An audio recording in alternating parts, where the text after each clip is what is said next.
Jésus-Christ est le Fils de Dieu. Jésus-Christ est celui que Dieu a oint pour qu'il vienne sur la terre pour mourir pour nous. Il y a plusieurs années, vous savez cela. Et vraiment, Jésus au ciel en ce moment, il nous a laissé sur la terre pour un seul but. Vraiment le chercher, le trouver, marcher dans ses voies et être semblable à lui avant qu'il vienne vraiment nous chercher.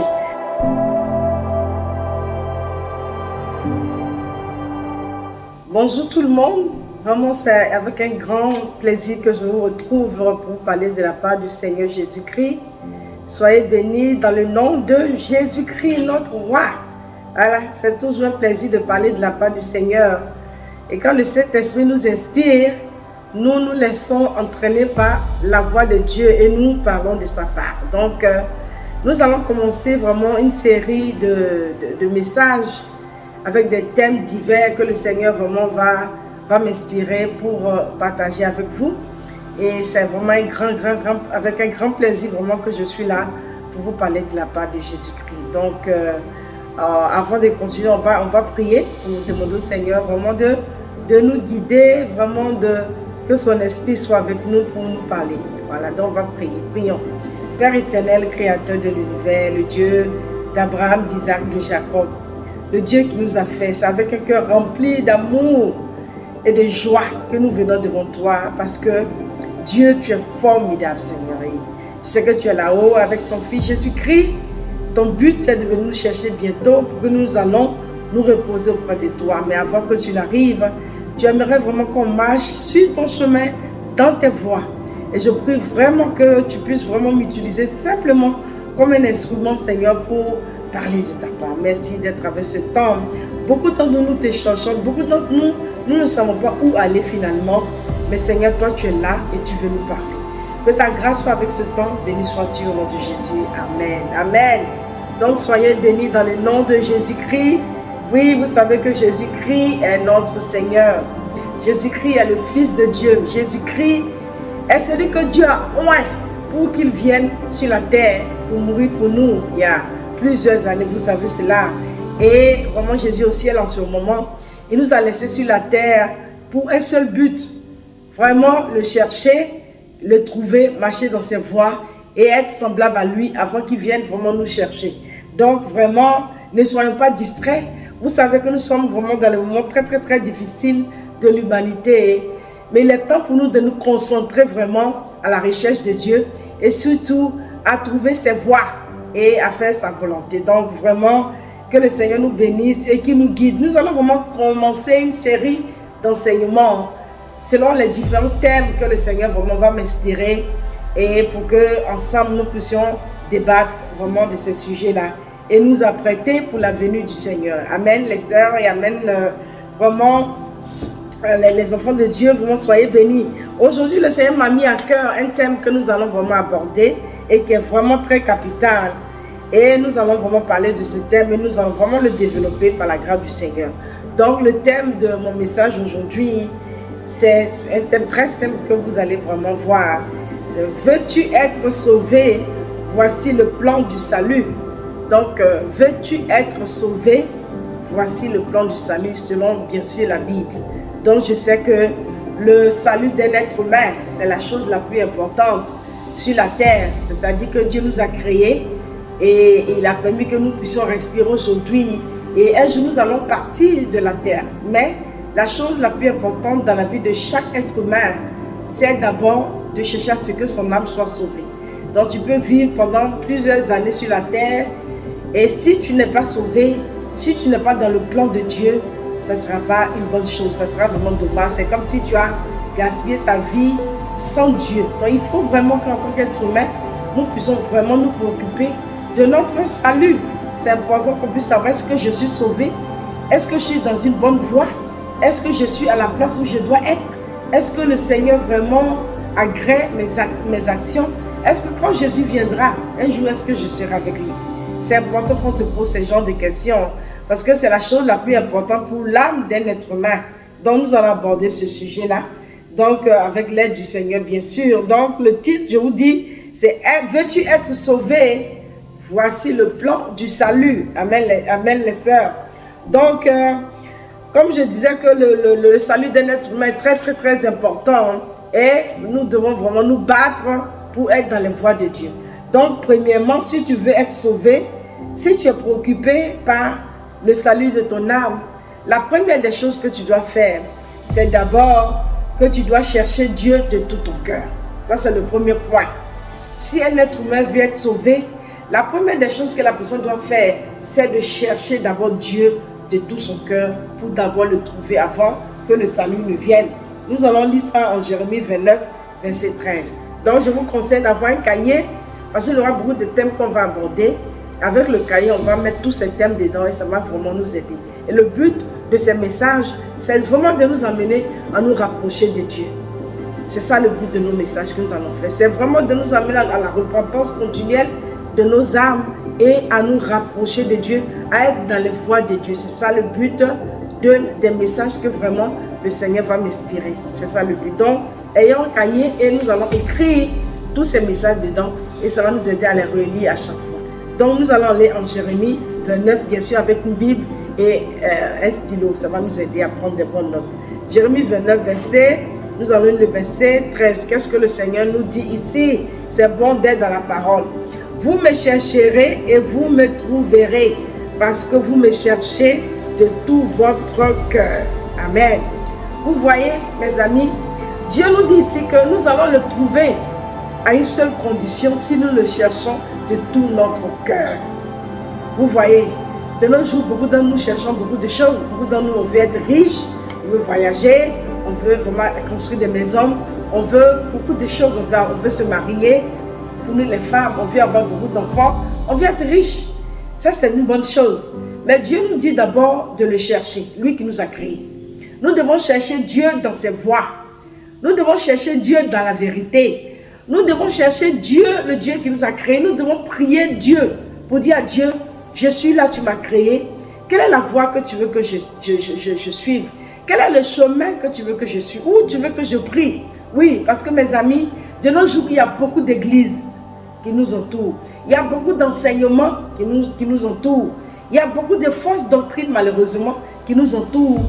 Et on ne peut pas s'élever comme ça, aller dans une église du jour au lendemain, pensant que j'ai eu une église où je vais prier et je pense que cette église me va.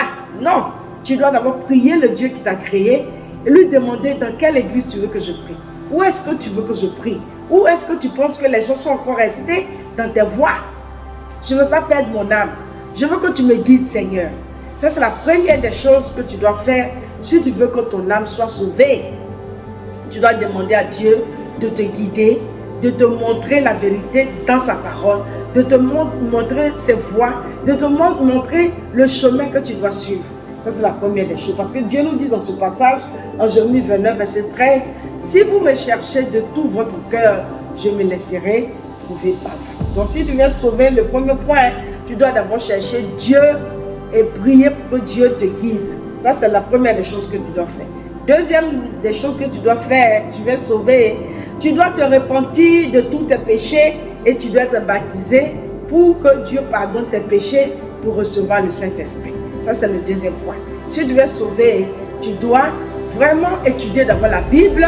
Voilà, tu vas étudier la Bible. Dieu va te montrer tous les péchés qui sont dans ta vie et tu dois te repentir de ces péchés-là et être baptisé pour être lavé de tes péchés. Et comme ça, le Saint-Esprit va venir pour ton cœur. On va lire ça en Actes chapitre 2, le verset 38. Je vous ai dit qu'on va être dans la parole. Tout ce que nous allons faire, c'est vraiment dans la Bible pour que le Seigneur nous guide. Amen. Donc, Actes chapitre 2, verset 36 à 41. Vous voyez que les actes des apôtres, c'est vraiment les actes que les apôtres ont posés.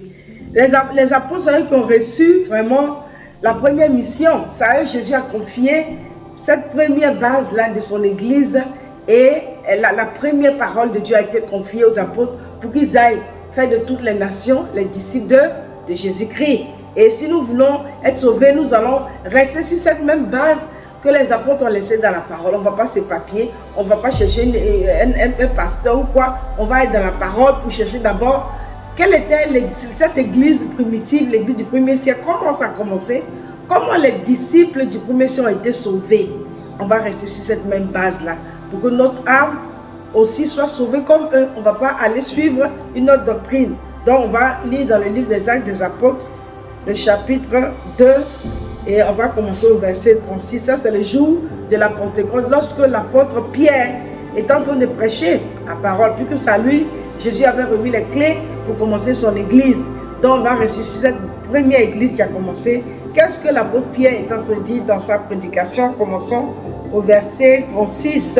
Voilà, on va commencer au verset 36 jusqu'au verset, Acte chapitre 2. Voilà, on va lire là-bas, le verset 36 jusqu'au verset 41. Ici, c'est Pierre qui parle, lui qui avait la charge de commencer l'église du Seigneur. Il nous parle du plan du salut ici, le verset 36. Il dit ici que toute la communauté d'Israël sache donc avec certitude que Dieu a fait Seigneur et Messie ce Jésus que vous avez crucifié. Après avoir entendu vraiment ce discours de Pierre, ils eurent le cœur vivement touché et dit à Pierre et aux autres apôtres, frères, que devons-nous faire? Pierre leur dit, changez d'attitude et que chacun de vous soit baptisé au nom de Jésus-Christ pour le pardon de vos péchés. Et vous recevrez le don du Saint-Esprit. En effet, la promesse est pour vous et vos enfants, pour tous ceux qui sont au loin, en aussi grand nombre que le Seigneur notre Dieu appellera. Et par beaucoup d'autres paroles, il rendait témoignage et les encourageait en disant, sauvez-vous de cette génération perverse. Ceux qui acceptaient les paroles de Pierre furent donc baptisés, et en ce jour-là, le nombre des disciples augmenta d'environ 3000 personnes. Amen. Ça, c'est vraiment le commencement de l'église du Seigneur avec l'apôtre Pierre, qui était vraiment celui qui devait commencer l'église. Vous voyez que ici, la première des choses que nous devons faire si nous voulons être sauvés, mes chers amis, nous devons d'abord vraiment savoir que Jésus-Christ, nous devons savoir avec certitude que Jésus-Christ, c'est lui qui est le Messie. Voilà, on doit savoir que Dieu a fait de Jésus-Christ le Seigneur et le Messie. Il n'y a pas d'autre Messie, il n'y a pas d'autre Seigneur. Il n'y a pas une autre personne par laquelle nous allons passer pour recevoir le salut de nos âmes. Nous devons tous chercher votre Dieu et chercher Jésus-Christ qui l'a oint pour sauver nos âmes. Et lorsque nous vraiment voyons que Jésus, nous croyons que Jésus est notre Seigneur, nous devons maintenant vraiment être brisés par le fait que c'est grâce à nos péchés qu'il est mort sur la croix. Nous devons vraiment étudier la Bible, comprendre notre responsabilité dans la mort de Jésus-Christ.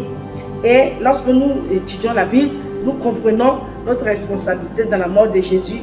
Nous devons vraiment avoir une attitude vraiment de brisement. Nous devons voir l'état de nos cœurs, comment nous avons fait du mal au Fils de Dieu. Et prendre la décision maintenant, lorsque nous sommes brisés, nous voyons nos péchés, nous sommes brisés par nos péchés. Nous prenons maintenant la décision vraiment de nous repentir de nos péchés. C'est ce que nous devons faire si nous voulons être sauvés. Nous devons laisser le mal que nous faisons. Ça veut dire que si tu es une personne qui aime mentir, tu dois arrêter de mentir. Si tu vivais dans une relation immorale, tu es avec une personne qui ne t'a pas épousé et vous êtes ensemble, c'est ce qu'on appelle l'immoralité sexuelle. Tu prends la décision de laisser cette relation. Si tu es une personne qui aime vivre dans la fraude, si tu es une personne vraiment qui a la haine, qui ne parle pas avec des gens, tu dois te réconcilier. C'est tout ce qu'on appelle la repentance. Tu ne peux pas venir à Jésus en disant, Jésus, viens habiter dans mon cœur. Et tu es encore, vraiment, tu vis dans l'immoralité. Jésus ne peut pas habiter dans un cœur immoral. Tu ne peux pas demander à Jésus, viens être avec moi, je vais être ta fille ou je vais être ton enfant. Et tu es une personne qui ne parle pas avec des gens. Je ne peux pas habiter dans un cœur qui ne pardonne pas. Tu es dans la fraude, tu es dans tous ces péchés-là. Jésus te demande de te repentir. Et lorsque tu te repens de ces péchés, alors il y a une chose que tu dois faire. C'est un peu comme une personne qui s'est enroulée dans la boue avec le mal. Il s'est sali avec la boue. Mais Dieu ne peut pas l'accueillir avec cette saleté-là. Il a besoin de se laver. C'est ce qu'on appelle le baptême. Donc lorsque tu te repens, ça veut dire que tu prends la décision de laisser le mal, tu dois être lavé pour le pardon de tes péchés. Tu dois être baptisé pour que Dieu te nettoie. C'est ce qu'on appelle la nouvelle naissance. On appelle ça la nouvelle naissance. Dieu va appeler ça que tu es né de nouveau. Parce que le Seigneur va te recréer de nouveau. Il va régénérer ton esprit. Il va te régénérer. C'est comme tu es une nouvelle créature. Et lorsqu'on te baptise, on doit te plonger bien sûr dans l'eau. C'est toute une signification pour que tu participes à la mort et à la résurrection du Seigneur Jésus. Quand tu sors des eaux du baptême, c'est comme si tu es ressuscité avec le Christ en toi. Et dès que tu sors des eaux, le Seigneur peut venir automatiquement habiter en toi. Vous voyez même que Jésus-Christ, notre Seigneur, il a été baptisé. Et il a été baptisé, quand il est sorti de l'eau, vous voyez que l'Esprit de Dieu est venu sur lui comme une colombe. C'est ça, il va nous montrer que c'est comme ça on va être baptisé pour recevoir le Saint-Esprit. Donc, pour que tu sois sauvé, tu dois chercher d'abord Dieu, comme j'ai dit, prier pour que Dieu te mette sur une bonne voie. Deuxièmement, tu dois maintenant étudier la Bible pour pouvoir vraiment voir tes péchés, être brisé par cela et prendre la décision de laisser tous ces péchés-là, te repentir. Et lorsque tu t'es repenti, on doit te baptiser dans les eaux du baptême et tu sors de là, tu es une nouvelle créature avec l'Esprit de Dieu maintenant en toi. Donc nous sommes baptisés, mes chers amis, pour le pardon de nos péchés. On ne rentre pas dans les eaux du baptême pour y rentrer, comme si on va vraiment dans une piscine se laver. On va dans les eaux du baptême pour vraiment deux choses. Nous rentrons dans les eaux du baptême pour que Dieu nous lave de nos péchés. Et lorsque nous sortons de là, nous recevons le Saint-Esprit de Dieu et nous commençons une nouvelle vie maintenant avec le Seigneur Jésus en nous. C'est ce qu'on appelle recevoir Jésus en nous. On reçoit Jésus le jour de notre baptême. On ne reçoit pas Jésus par une prière comme ça, ou devant une télé ou quelque part, quelqu'un te dit reçois Jésus, alors que tu ne t'es pas repenti. Jésus n'habitera pas en toi parce que tu n'étais pas repenti de tes péchés. Il faut te repentir, être nettoyé, et comme ça tu es propre, le Seigneur peut venir habiter en toi. Et voici comment tout être humain doit être sauvé, parce que c'est parce que le jour de la Pentecôte, Pierre n'a pas dit aux gens venez recevoir Jésus dans le cœur par la prière. Pierre a dit aux gens de se repentir et d'être baptisés. C'est ce que les gens font. Et nous voyons que le verset 39 nous dit qu'en effet, cette promesse de se repentir et d'être baptisé est faite pour ceux qui étaient là et pour leurs enfants et pour tous ceux que le Seigneur, notre Dieu, va appeler à rentrer dans cette promesse-là. Vous voyez, donc Dieu nous appelle, nous tous les êtres humains qui sommes sur cette terre, à nous repentir de nos péchés, à arrêter le mal, parce que c'est le péché qui a couru Jésus sur la croix. C'est le péché qui nous sépare de Dieu. Nous devons arrêter vraiment le péché, la vie du péché. On doit se repentir radicalement et on doit maintenant être baptisé. C'est une promesse qui est faite pour tous les êtres humains que Dieu a créés, pour le pardon de nos péchés et recevoir le Saint-Esprit de Dieu. Nous recevons le Saint-Esprit de Dieu le jour de notre baptême, parce qu'on est lavé. Le Seigneur, automatiquement, il peut venir, c'est tellement logique, il peut maintenant habiter en nous. Donc, vous voyez que ce jour-là, il y a eu 3000 personnes qui se sont repenties et qui ont été baptisées. Voici comment la première église a commencé. Vous voyez comment le Seigneur agit ici. Donc, c'est très important. Si tu veux être sauvé, c'est ce que tu dois faire. Il faut te repentir. Vraiment, il faut d'abord chercher Dieu, étudier la Bible et te repentir de tous tes péchés, être baptisé et recevoir l'Esprit de Dieu. Dès que tu as reçu l'Esprit de Dieu, ce n'est pas fini. Dès que tu es sorti de l'eau, que tu es maintenant comme un nouveau-né spirituel, alors il faut maintenant bâtir en toi il faut avoir une discipline spirituelle. Il faut bâtir en toi Christ. Il faut que Christ maintenant puisse être formé en toi. Tu vas maintenant chercher à travailler ton caractère pour imiter le Christ. On va voir comment les disciples du premier siècle après le baptême, qu'est-ce qu'ils ont fait. On va voir, on va vraiment rester sur cette même base-là. On ne va pas aller inventer une autre chose. Pour être sauvés, nous devons rester sur la base que les apôtres ont laissée. Et ce que Jésus les a laissés, c'est ce qu'ils ont fait. Nous devons revenir sur ce que les disciples du premier siècle ont fait pour recevoir le salut. Et vous allez voir qu'on ne va pas se perdre. Donc nous allons voir qu'après leur baptême, nous sommes toujours dans Actes chapitre 2, le verset 36 à 41. On va maintenant voir comment les disciples du premier siècle vivaient après le baptême. On va lire le verset 42 à 47. Voici comment, après le baptême, les disciples du premier siècle vivaient. Donc, après le baptême, ils persévéraient dans l'enseignement des apôtres, dans la communion fraternelle, dans la fraction de pain, dans les prières. La crainte s'apparaît de chacun et il se faisait beaucoup de prodiges et de miracles, des signes miraculeux par l'intermédiaire des apôtres. Tous ceux qui croyaient étaient ensemble et ils avaient tous en commun. Ils vendaient leurs propriétés et leurs biens et ils partageaient ainsi vraiment le produit tous en fonction des besoins.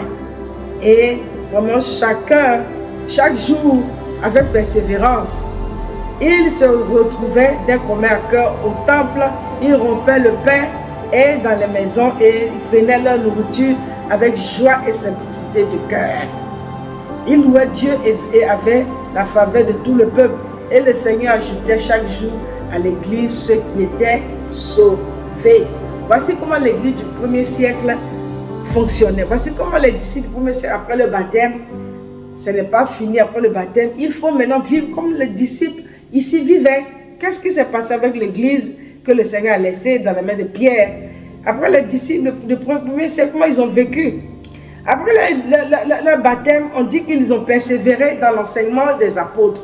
Donc, lorsque tu es baptisé, que tu as reçu le Saint-Esprit et que Dieu t'a lavé, tu dois maintenant persévérer dans la parole de Dieu.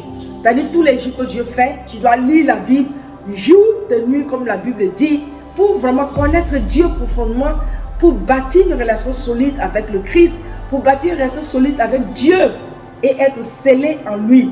Donc c'est important que tu puisses maintenant lire ta parole chaque jour, toi-même individuellement. Tu prends ta parole, la Bible, et tu la lis. Tu prends la parole de Dieu, tu la lis, tu la mémorises, tu l'étudies, tu l'écoutes. Tu fais tout pour que la Bible soit ancrée en toi. C'est ce que les disciples faisaient. Oui, bien sûr, tu vas aller à l'église, on va te prêcher, mais toi-même, tu dois être dans la parole. Ça, c'est la première des choses que tu dois faire après ton baptême pour que tu puisses rester sauvé. Et tu dois aussi persévérer dans la vie de prière. Après les prières individuelles que tu dois faire, bien sûr, il y a la prière d'ensemble. Quand on se retrouve, on peut prier, on peut faire des veillées de prière. Mais toi-même, il faut que tu puisses avoir une relation intime avec le Seigneur. Tu dois être une personne qui prie tout le temps. La Bible nous dit de prier sans cesse. Prier tout le temps, partout où tu es, tu pries. Tu dois avoir des endroits dans ta maison où tu pries, où tu livres la guerre pour que ton âme reste fidèle à Dieu. Donc tu dois être une femme de prière. Et aussi persévérer dans la communion fraternelle. Tu dois être vraiment en communauté, vivre en communauté avec les frères et les sœurs. Être vraiment toujours au culte pour communier avec tes frères et sœurs, rendre gloire à Dieu. Visiter vraiment les membres de l'église, vraiment leur apporter ton soutien. Nous devons être vraiment dans cette communion fraternelle-là comme une vraie famille. Voici comment l'église du Seigneur fonctionnait. On doit aussi persévérer vraiment dans la crainte de Dieu. Ici, on nous dit que la crainte s'emparait de chacun. Voilà.